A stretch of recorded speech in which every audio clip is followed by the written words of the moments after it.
مساء الخير ومساء السرور ومساء الجمال أحبائي المتابعين، وبالأخص عشاق كرة القدم. الرياضة جسر للتواصل. تحياتي وحبي لكم جميعا.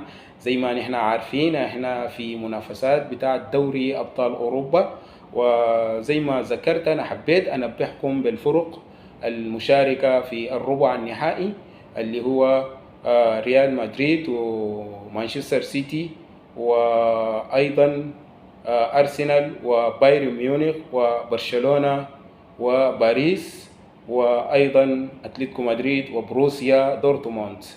مباريات الإياب اختطاف بسيط. يمكن مباراة بتاع الريال وسيتي انتهى 3-3، والمباراة كان في ملعب سانتياغو برنابيو. وأيضا المباراة بتاعت أرسنال وبايرن ميونخ كان في لندن وانتهت 2-2 لكل منهما.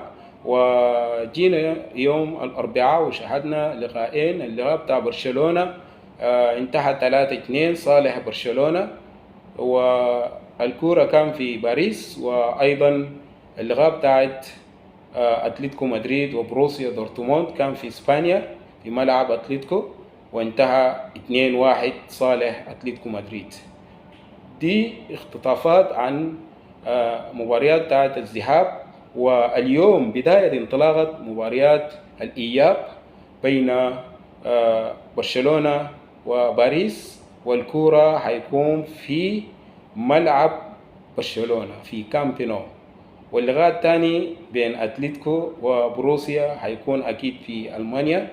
وزي ما نحن ذكرنا قبل شوية اللقاء اللي فات شاهدنا مباراة بتاعت برشلونة، وبرشلونة كان جيد جدا سواء كان دفاعيا وسط أطراف، وشاهدنا تألق كبير من جانب اللاعب رافينيا، فقدم مباراة ممتاز. وأيضا العنصر الشاب لامين يامال وكوبارسي وأروخو والعديد من العناصر شاهدنا تألق جميل جدا. والمباراة كان جميل، وحقيقة المباراة كان صالح برشلونة لأنه برشلونة قدم كورة جميل جدا. أما باريس فكان بدوا بداية كويسة، والشوط الأول نحو 2-1، لكن الجرعة جايين ما قدروا يستغلوا الفرص بتاعهم وبرشلونة قدر ينتصر.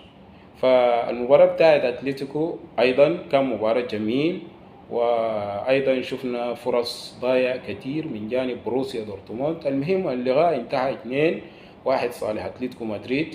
واليوم في مباريات الإياب نحن هنشوف من هينتصر، لكن أنا برجع بقول إنه برشلونة وأتلتيكو مدريد هم عندهم خبرة أكتر في الأبطال، ويمكن أيضا هم الأقرب نسبة لأن هم غالبين. والحاجة الثانية الأداء اللي قدموه مرة الفات، فالمرة ده نحن هنشوف لقاءات مثيرة وسخنة جدا بين الفريقين.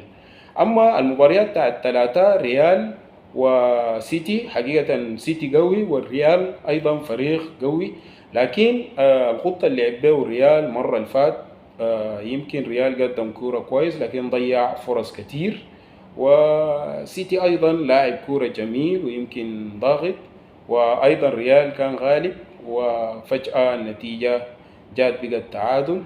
وحقيقة شاهدنا آخر هدف جميل جدا من صناعة فينيسيوس لفالفيردي، وكان الجون جميل جدا، مقصية جميلة. فكنا مستمتعين باللقاء. فبكرة هنشهد أيضا مباراة مثيرة جدا بين ريال مدريد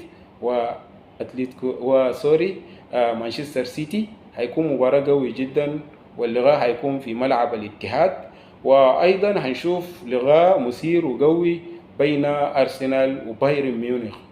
فهنشوف منو اللي بينتصر، وهنشوف منو اللي بيتأهل في المباريات الأربعة. حتى الآن احنا ما هنقدر نقول حاجة خلاف المباريات بتاع اليوم. فنحن يعني لو جينا نغيم حاليا هنغيم انه الأفضلية لبرشلونة وأتلتيكو مدريد. فهننتظر ونشوف اللي بيحصل في اللقاءات بتاع اليوم. كامل التوفيق لكل الفرق المجتهدة واللي بتقدم كورة كويسة. وطبعا اللي بيغلب في المباراة بتاع اليوم مجموعة اليوم الفريقين اللي بيتأهلوا هم اللي بيتلاقوا في نصف النهائي، وأيضا اللي بيتأهلوا بكرة الاثنين هم اللي أيضا بيتلاقوا في النصف النهائي. وأنا بقول إنه برشلونة اليوم لو يتأهل، وبالأخص يتأهل أتلتيكو مدريد، أنا على حسب توقعاتي برشلونة هيتأهل للنهائي، هيغلب أتلتيكو مدريد وهيتأهل للنهائي. وإلا وإن كان حصل حاجات تانية ده طبعا بعامل الخبرة وبعامل الأداء الجيد. حاليا برشلونة يمكن أفضل، حتى لو رجعنا الدوري هنلقى إنه هو أفضل من أتلتيكو مدريد. وأما اللقاء بتاع بكرة، لو تأهل الريال هيلاقي المتأهل مباراة بايرن وأرسنال، أو إذا يتأهل سيتي أيضا هيلاقي واحد فيهم اللي بيتأهل في المباراة الثانية. حقيقة هنشوف قمم نارية جميلة، ونحن نتمنى التوفيق لكل الفرق اللي بتجتهد واللي بتصل للنهاية. هنشاهد لقاءات ممتعة جدا.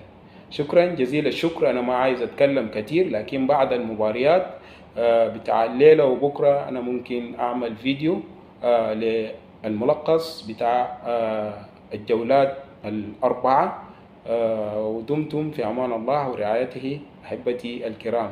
سلام، تحياتي لكم.